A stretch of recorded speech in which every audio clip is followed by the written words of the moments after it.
வணக்கம். ரஜினிகாந்த் 50 வருஷமா கதாநாயகனா இருக்காரு. இதுக்கான சூட்சுமம் என்னன்னு நான் சமீபத்தில தான் புரிஞ்சுக்கிட்டேன். இது ஒண்ணு. இன்னொன்னு இயக்குனர் சங்கர், சு. வெங்கடேசனுடைய வேள்பாரி நாவல இயக்குறதா இருக்காரு. அவருக்கு ஒரு வேண்டுகோள் இது மூலமா வைக்கிறோம். இன்னொன்னு சு. வெங்கடேசனுடைய நெகிழ வச்ச பேச்சு. இது எதுல அப்டின்னா, எழுத்தாளரும் மதுரை எம்பியுமான சு. வெங்கடேசனுடைய வேள்பாரி நாவல் ஆனந்த விகடன்ல தொடரா வந்துச்சு. அத பின்னால அவங்க மொத்தமா தொகுப்பா போட்டாங்க. இது ஏறத்தாழ 1,00,000 பிரதிகள தாண்டி விற்பனையாயிருக்கு. அதனுடைய கொண்டாட்ட நிகழ்வு. இந்த நிகழ்வுல சிறப்பு விருந்தினரா ரஜினிகாந்த் கலந்துக்கிட்டாரு. உதயச்சந்திரன் ஐஏஎஸ் கலந்துக்கிட்டாரு. அதே மாதிரி நடிகை ரோகிணி கலந்துக்கிட்டாங்க. அ இவரு இல்லாம இல்ல. சு. வெங்கடேசன் இல்லாம இல்ல. இதுல 3 பேரோட முக்கியமான பேச்சு. சங்கரும் கலந்துக்கிட்டாரு. இதுல 3 பேரோட முக்கியமான பேச்சு இதுல நம்ம பார்க்க வேண்டியிருக்கு. குறிப்பா இன்னைக்கு இருக்கக்கூடிய நவீன காலகட்டத்துல ஒரு நாவல் 1,00,000 பிரதியை விற்று தீருது அப்படின்னா, அது சர்வ சாதாரணமான வேலை இல்ல. ஏன்னா, சினிமாவுக்கே மக்கள் போறதுக்கு தயங்குறாங்க. என்ன காரணம் அப்படின்னா, சமூக ஊடகங்கள் இணையத்துல ரொம்ப ஏராளமா கொட்டி கிடக்கு. அத பார்த்துட்டு ஓடிடுறாங்க. இன்னொன்னு 30 செகண்ட்ல ஒரு ஷார்ட்ஸ் வருது. அத பார்த்து ரசிச்சுட்டு போயிடுறாங்க. இந்த காலகட்டத்துல ஒரு எழுத்த வாசிக்கிற தன்மைய ஒரு நாவல் 1,00,000 பேருக்கு மேல கூட்டியிருக்கு அப்படின்னா, பிரதிகள் 1,00,000 அப்படின்னா, இத ஒரு 5 பேரு குறிப்பா படிச்சிருந்தா கூட 5,00,000 பேருக்கு வேள்பாரி அப்படிங்கிற நாவல் போய் சேர்ந்திருக்கு. அதுக்கு காரணம் என்ன அப்படின்னா, எழுத்தாளர் சு. வெங்கடேசனுடைய அந்த எதார்த்தமான நடை. இன்னொன்னு எப்பவுமே பாரி அப்படின்னா, பாரிய பத்தி மக்களுக்குள்ள ஒரு எதார்த்தமான ஒரு பிம்பம் உண்டு. என்ன அப்படின்னா, ரொம்ப படிக்காதவங்க கூட ஒரு பெரிய பாரி வள்ளல் அப்படிம்பாங்க. அப்படின்னா, பாரின்னா கொடை கொடுக்கிறவன் அப்படிங்கிற இந்த ஒரு மனதும் மக்கள்கிட்ட இருக்கு. அப்ப இந்த வேள்பாரி நாவல் பெரிய அளவுக்கு மக்கள்கிட்ட போய் சேர்ந்ததுல, ஒரு இன்னொரு விஷயம் பல பேருக்கு என்ன அப்படின்னா, எப்படி பொன்னியின் செல்வனை எடுக்கணுங்கிற ஒரு ஆசை இருந்ததோ, அதே மாதிரி வேள்பாரியவும் சினிமாவா எடுக்கணும், வேள்பாரியவும் சினிமாவா எடுக்கணும் அப்படிங்கிற இந்த ஒரு பிம்பம் பல பேருக்கு இருந்தது. அந்த வகையில சங்கர் தான் வேள்பாரி எடுக்க போறார் அப்படிங்கிற இன்னொரு தகவல் வருது.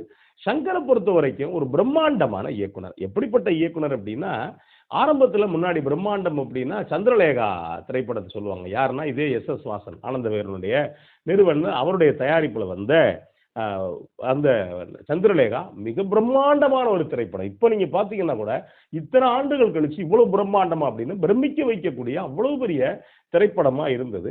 அதுக்கு பிறகு பல பிரம்மாண்ட திரைப்படங்கள் வந்திருக்கு. அதுக்கு அடுத்து பிரம்மாண்டம் அப்படின்னா சங்கர் தான். ஏன் சங்கர் அப்படின்னா, சாதாரணமா ஒரு பிச்சைக்காரனுக்கு ஷாட் வைக்கிறதுனா கூட, ஒரு பாட்டு வைக்கிறதுனா கூட, அவன் அமெரிக்காவுக்கு போயிருவான். அங்க போயிட்டு கம்ப்யூட்டர் அது இது நான் சொல்றது 25 வருஷத்துக்கு முன்னாடி. அப்படி இதெல்லாம் பாட்டு நமக்கு பார்க்கிறவே பிச்சைக்காரனே இப்படி இருப்பானாப்பா அப்படிங்கிற நமக்கு ஒரு எண்ணம் வந்துரும். அந்த அளவுக்கு பிரம்மாண்டப்படுத்தி விடுவாரு. ஒரு சாதாரணமா வயல காட்டணும்னா கூட, அந்த வயலுக்குள்ள பார்த்தீங்கன்னா, ஹெலிகாப்டர் ஒரு பக்கம் நிக்கும், ஃப்ளைட் ஒரு பக்கம் நிக்கும். பார்த்தீங்கன்னா, உலகத்துல இருக்கக்கூடிய தேவதைகள்லாம் ஆடி பாடுவாங்க. அந்த மாதிரியான காட்சிகள வைக்கக்கூடியவர் சங்கர். சங்கர பொறுத்தவரைக்கும் இந்த மேடையில பேசுனதுல ஒரு சில விஷயங்கள் சொன்னார். ஏன்னா, என்னுடைய கனவு திரைப்படமா இருந்தது எந்திரன் அப்படின்னு சொன்னாரு. அதுக்கடுத்து என்னுடைய கனவு திரைப்படமா இருக்கக்கூடியது வேள்பாரி அப்படின்னு சொன்னாரு. பொதுவா சங்கருடைய ஆரம்ப திரைப்படத்துல இருந்து அதுக்கு பிறகு எந்திரன்லாம் அவ்வளவு சர்வ சாதாரணம் கிடையாதுங்க. ஏன் அப்படின்னா, இப்போ வரைக்கும் யோசிச்சு பாருங்களேன். அந்த பிரம்மாண்டம் இப்போ அகலல. ஏறத்தாழ 10, 12 வருஷத்துக்கு மேல ஆச்சு எந்திரன் திரைப்படம் வந்து. அந்த காலகட்டத்துல அந்த திரைப்படம் கொஞ்சமான வசூல் பண்ணல. இப்போ வரைக்கும் அதே மாதிரி பலவேறு இந்திய சினிமாவுல பல மொழிகள்ல எடுக்கிறதுக்கான முயற்சிகள பண்ணாங்க. ஆனா என்ன ஆனுச்சு அப்படின்னா, அந்த எந்திரன் படத்த அளவுக்கு கிட்ட கூட போக முடியாத அளவுக்கு தான் வேற வேற கதைக்களங்கள வச்சு படத்த எடுத்தாங்கன்னு வச்சுக்கங்களேன். ஆனா எந்திரன் கிட்ட போகல. அதே நேரத்துல அதுக்கு பிறகு பாகுபலி அப்படிங்கிற திரைப்படம் வந்துச்சு. அது ஒரு தெலுங்கு திரைப்படம். இருந்தா கூட நீங்க ஒரு வரலாற்று திரைப்படமா இப்ப வரைக்கும் பாகுபலிக்கான இடத்த முறியடிக்க முடியாது அப்படிங்கிற இடத்துல பாகுபலி ஒரு பக்கம் இருக்கு. சரி, இதுக்கு பிறகு சங்கருடைய நிலை என்ன அப்படின்னா, சமீபத்துல அவருடைய இந்தியன் 2, இந்தியன் 3 வருமா வராதாங்கிற ஒரு மிகப்பெரிய பயத்த ஒரு பக்கம் ஏற்படுத்திருச்சு. சரி, அதத்தான் அப்படி பண்ணாரா அப்படின்னா, அதுக்கு அடுத்து கேம் சேஞ்சர்ங்கிற ஒரு படத்த கொண்டு வந்துட்டு, எப்பா இனிமே சங்கர் படமே வேண்டாமா அப்படிங்கிற இடத்துக்கு ஒரு சில பேர் வந்த இடத்துக்கு சங்கர் கொண்டு வந்துட்டாரு. அதுக்கான காரணம் என்ன அப்படின்னா, நீங்க ஒருத்தருக்கு புகழும், பொருளாதாரமும் பெரிய அளவுக்கு வரும்போது, ஒரு பக்கம் எதார்த்த உலகத்துல என்ன இருக்காங்கிறது புரிஞ்சுக்க கூடாத ஒரு தன்மை. இன்னொரு தன்மை இருக்கு. என்ன அப்படின்னா, ஊர்ல சொல்லுவாங்க, பிள்ளையார் பிடிக்க குரங்கா மாறிடும் அப்படின்னு. குரங்கு பிடிக்க பிள்ளையாரா மாறிடும் சொல்லுவாங்க. இப்படி சொல்லுவாங்கன்னு வச்சுங்களேன். ஆனா என்ன அப்படின்னா, ஒரு எந்த ஒரு படைப்பாளியும் தன்னுடைய படைப்பு தோத்து போகணுங்கிற கணக்குல எடுக்கிறது இல்ல. அந்த படைப்பு வெற்றி பெறணும் அப்படிங்கிற கணக்குல தான் எடுப்பாங்க. ஆனா கால ஓட்டத்துல அதுல வரக்கூடிய சின்ன சின்ன மாற்றங்கள், சின்ன சின்ன சூழல்கள் என்ன ஆயிரும்னா, அத ஒரு வேற இடத்துக்கு கொண்டு போய் தள்ளி விட்டுரும். அப்படித்தான் இந்தியன் 2வையும் தள்ளி விட்டது. அப்படித்தான் கேம் சேஞ்சர் அப்படிங்கிற இந்த படத்தையும் தள்ளி விட்டதுன்னு வச்சுக்கங்களேன். இப்ப சங்கருக்கு இருக்கக்கூடிய மிகப்பெரிய பிரச்சனை என்ன அப்படின்னா, வேள்பாரி எடுத்தார்னா, அந்த வேள்பாரியில என்னென்ன சிக்கல்லாம் இருக்குங்கிற ஒரு பெரிய சவால்கள் வேள்பாரியில அடங்கியிருக்கு. காரணம் என்னன்னா, சங்கர் இன்னும் பலமுறை அந்த நாவல மீண்டும் மீண்டும் படிக்கணும். படிச்சுட்டு ஏன்னா அது வந்துட்டு ஏறத்தாழ ஒரு 2000, 3000 ஆண்டுகளுக்கு முன்பு 2000 ஆண்டுகளுக்கு முன்பு உள்ள ஒரு நாவல். அப்ப அந்த சூழலுக்கு தயாராகணும். இதுல சு. வெங்கடேசன் எழுதியிருக்க ஒரு தாவரத்த பத்தி சொன்னாருன்னா, அது குறித்து பல விஷயங்கள் சொல்லியிருப்பாரு. ஒரு சின்ன விலங்க பத்தி சொன்னாருன்னா, அது குறித்து பல விஷயங்கள் சொல்லியிருப்பாரு. அன்னைக்கு இருந்த ஆயுதத்த பத்தி சொன்னாரு அப்படின்னா, அதுக்கு வேற ஒரு கணக்கு சொல்லியிருப்பாரு. இப்படி சு. வெங்கடேசன் ஒன்னொன்னையும் விவரிக்கிறதே ரொம்ப அற்புதமா இருக்கும். அப்ப சங்கர் முதல்ல இந்த படத்துக்கு எடுக்கிறதுக்கு மிகப்பெரிய தயாரிப்பு, மனரீதியா மிகப்பெரிய தயாரிப்புக்கு உள்ளானா மட்டும்தான் சங்கர் இந்த படத்தை இயக்கிறதுக்கான இடத்த வந்து தர முடியும். அதுலயும் சங்கர் என்ன சொல்லியிருக்காருன்னா, தமிழர் மட்டும் இல்ல இந்தியாவுக்கே பெருமை சேர்க்கக்கூடிய திரைப்படமா நான் வேள்பாரி திரைப்படத்தை எடுப்பேன் அப்படின்னு சொல்றாரு. அப்படி எடுத்தார் அப்படின்னா சங்கருக்கு மட்டும் இல்ல, அந்த சு. வெங்கடேசனுக்கு மட்டும் இல்ல, இல்ல பாரிக்கு மட்டும் இல்ல, வீரனுக்கு மட்டும் இல்ல, நம்மை போன்ற ஒவ்வொரு தமிழர்களுக்கும் இது மிகப்பெரிய பெருமையா இருக்கும். ஆனா சங்கருக்கு நான் சொன்ன ஒரு வேண்டுகோள் என்ன தெரியுமா? சங்கரை பொறுத்த வரைக்கும் ஆரம்பத்துல இருந்து கடைசி வரைக்கும் அவர் எப்படி படம் எடுத்தாலும் அந்த படத்துல லஞ்சத்தை எதிர்த்து போராடுறது மாதிரி தான் கதாநாயகன் இருப்பான்னு வச்சுங்களேன். அவர் எவ்வளவோ பண்ணி பார்த்துட்டாரு. நாட்டுல 1008 பிரச்சனை இருக்கு. லஞ்சம் பிரச்சனையானா லஞ்சம் பெரிய பிரச்சனை தான். அதை தாண்டி இன்னும் பல பிரச்சனைகள் இருக்கு. எந்த பிரச்சனையும் தொடாம இது ஒண்ண மட்டுமே அவர் தொட்டுட்டு அப்புறம் இந்த படத்துல திடீர்னு கதையை அவரே மாத்திராம வேள்பாரியை மாத்தி லஞ்சத்தை எதிர்த்து நம்ம இவரு வேள்பாரி போராடுறாரு அப்படின்ட்டு லஞ்சத்தை வாங்குறவங்க எல்லாம் கொண்டு வந்துட்டு பெரிய கொப்பரை சட்டியில போட்டு வறுத்து அப்புறம் ஆட்டுக்கல்ல போட்டு அடிச்சு அப்புறம் திடீர்னு அம்பியா மாறி அப்புறம் திடீர்னு அந்த இந்தியனா மாறி கத்தியால குத்தி அப்புறம் வர்மத்துக்கு கொண்டு வந்து இப்படி எல்லாம் செஞ்சிடக்கூடாது. ஏன் அப்படின்னா அவர் மொத்த படங்கள் அப்படித்தான் இருக்குங்கிறதுனாலதான் இவர் பாட்டு கதையை மாத்தி விட்டுட்டு அவர் பல பேர் பார்க்குறப்ப பயப்படுவாங்க. ஏப்பா சங்கரே இப்படித்தான் எடுப்பாராப்பா அப்படிங்கிற பயம் வந்துடும். அதனால சங்கருக்கு இந்த படத்தை பொறுத்த வரைக்கும் மிகப்பெரிய நிதானம் தேவை அப்படிங்கிறதான் இதுல சொல்ல வேண்டியது. இன்னொன்னு இதுல வெங்கடேசனுடைய பேச்சு ரொம்ப நெகிழ்வான பேச்சா இருந்தது. என்ன காரணம் அப்படின்னா, ஒரு தாய் தன் பிறந்த குழந்தை பெரிய ஆளாகி அவ எப்படி மக்கள் மத்தியில பொதுவுல வந்துட்டு என் புள்ள எப்படி பெரியவன் அப்படின்னு புகழ கேட்டாங்களோ அதே மாதிரி வெங்கடேசனுடைய அந்த பேச்சு ரொம்ப தழுதல் இருக்கிறதா இருந்துச்சு. குறிப்பா எல்லாரையும் அது ரஜினிகாந்தை பார்த்து அவர் சீனிவாசனை பார்த்து சொல்றப்ப ரொம்ப நெகிழ்வோட ஏறத்தாழ கண்கலங்கி பேசினார். ஏன்னா ஒரு எழுத்தாளனுக்கு இதை விட கௌரவம் வேற என்ன கிடைச்சிருக்கு போகுது. அதாவது பரிசெல்லாம் தாண்டி அது விற்பனை ஆயிடுச்சு அப்படிங்கிறதெல்லாம் தாண்டி ஒரு எழுத்தாளனுக்கு இதை விட வேற ஒரு மிகப்பெரிய கிரீடம் கிடைக்காது அப்படிங்கிறது தான் யதார்த்தம்.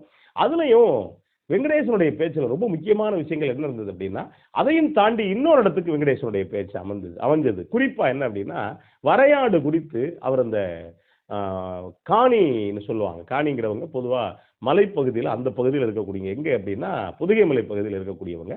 அங்க இருக்கக்கூடிய ஒரு நண்பர்கிட்ட கேட்டேன். வரை அப்படின்னு சொல்லி சொன்னாரு. அந்த வரை ரொம்ப முக்கியம். அதான் எங்களுடைய வரை அப்படின்னு சொன்னாரு அப்படின்னு வெங்கடேசன் பேசினாரு. இந்த வரையை வச்சு தான் இப்ப நம்ம சொல்றோம். இதுவரை அதுவரை அப்படின்னா அது ஒரு எல்லை அப்படின்னு பேரு. இந்த வரை தான் பின்னாடி வரம்பானுச்சு, அதுக்கு பின்னாடி வந்துட்டு வரப்பானுச்சு அப்படின்னு இது மாதிரி பல தகவல்களை அதுக்குள்ள தன்னுடைய நாவலை பத்தி புகழாம பல விஷயங்களை பேசின வெங்கடேசனுடைய பேச்சு ரொம்ப முக்கியமானதா இருந்தது. அதை தாண்டி இன்னொன்னு ரஜினிகாந்துடைய பேச்சுல நான் பார்த்தது ரொம்ப நகைச்சுவையா ரஜினிகாந்துடைய பேச்சு இருந்துச்சு. ரஜினிகாந்த் 50 ஆண்டுகளா கொண்டாடப்படக்கூடிய ஒரு நடிகரா இருக்காரு. அவருடைய பேச்சுல பல பேச்சு சிக்கலா இருக்கும்னு வச்சுக்கோங்களேன். அந்த சிக்கலுக்கான காரணத்தையும் ரஜினிகாந்த் சொன்னார். அப்போ 50 ஆண்டுகளா ஒரு கதாநாயகனா இருக்கிறது ரொம்ப முக்கியமான விஷயம். அதையும் தாண்டி குழந்தைகள் கொண்டாடக்கூடிய ஒரு நடிகரா ரஜினிகாந்த் இருக்காரு. குழந்தைகள் கொண்டாடணும் அப்படின்னா எப்படி இருக்கணும் அப்படின்னா, தன்னை குழந்தை மாதிரி ஒரு ஆள் வச்சுக்கிட்டா மட்டும்தான் குழந்தைகள் கொண்டாடக்கூடிய ஒரு நடிகரா இருக்க முடியும். ரஜினிகாந்துக்கு சிறப்பு என்ன அப்படின்னா, எவ்வளவு பெரிய படத்துலையும் ரொம்ப நகைச்சுவைய கதாபாத்திரத்தை பாத்திரத்தை ஏதாவது ஒரு இடத்துல நகைச்சுவை பாத்திரமா மாத்திடுவாரு. அதை ரசிக்க வைக்கவும் செஞ்சிருவாரு. பல படங்கள்ல ரஜினிகாந்த் கேரக்டரை இன்னொருத்தர் பண்ணாங்க அப்படின்னா அது ரொம்பவே ஒரு மாதிரியா தான் இருக்கும். இது ஒட்டியும் ஒட்டாம தான் இருக்கும். ஆனா ரஜினிகாந்துடைய கேரக்டர் பொதுவாக நீங்க எப்படி நடிச்சாருனான்னு ரஜினி ஒட்டிடுவார். அதுக்கு ரொம்ப பல விஷயங்கள் சொல்லலாம்னு வச்சுக்கோங்களேன். அதுக்கான சூட்சுமம் என்ன அப்படின்னு ரஜினியுடைய பேச்சுல தான் நான் கண்டுபிடிச்சேன். என்ன அப்படின்னா, இதுல இந்த ஆற்றலுக்கான பேச்சு ஏறத்தாழ வந்து வந்துன்னு பேசினாரு. அவர் ஒன்றும் இவரெல்லாம் கிடையாது. ஒரு பேச்சாளர்லாம் கிடையாது. அவரு நடிகர்.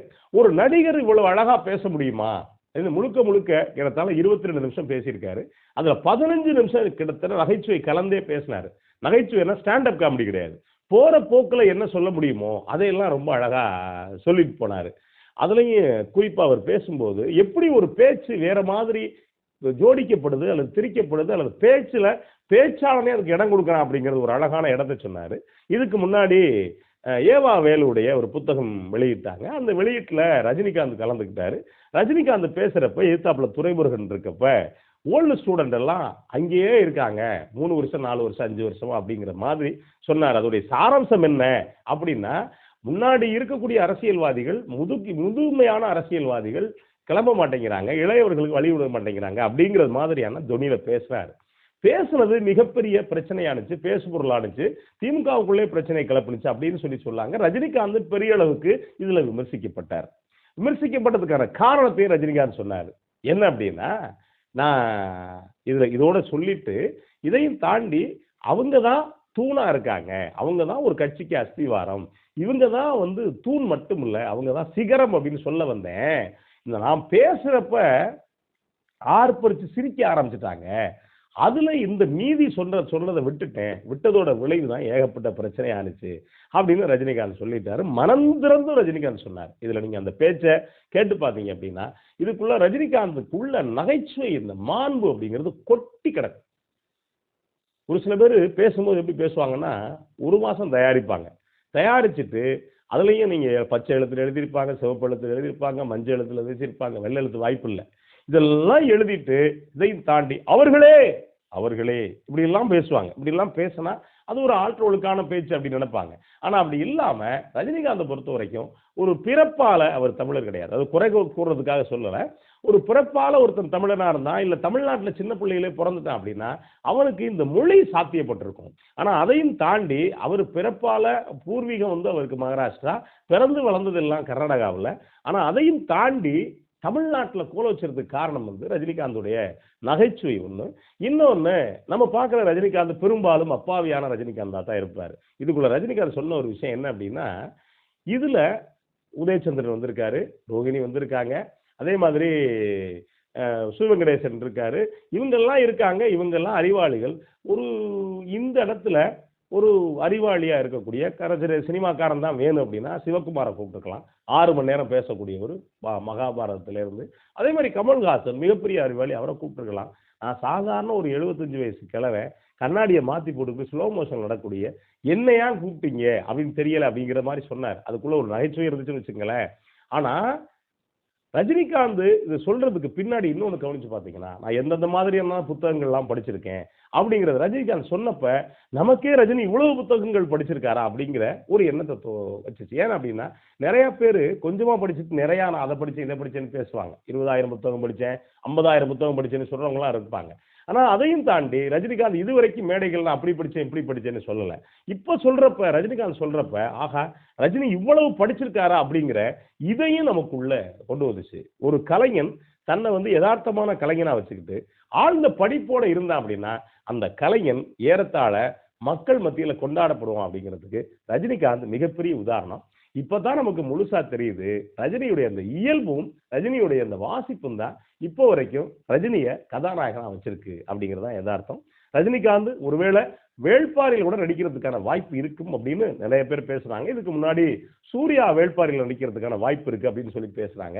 ஒருவேளை ரஜினிகாந்த் வேள்பாரியில கதாநாயகனை நடிச்சார் அப்படின்னா சங்கருடைய இயக்கம் அப்படின்னா கண்டிப்பா இதுக்குள்ள எப்படியும் உள்ள விவாதத்துல சு வெங்கடேசன் இருப்பாரு. அப்படி இருந்தாங்க அப்படின்னா ஒரு சிறப்பான படைப்பா இந்த வேள்பாரி திரைப்படம் வரும் அப்படிங்கிற நமக்கு நல்ல நம்பிக்கை இருக்கு.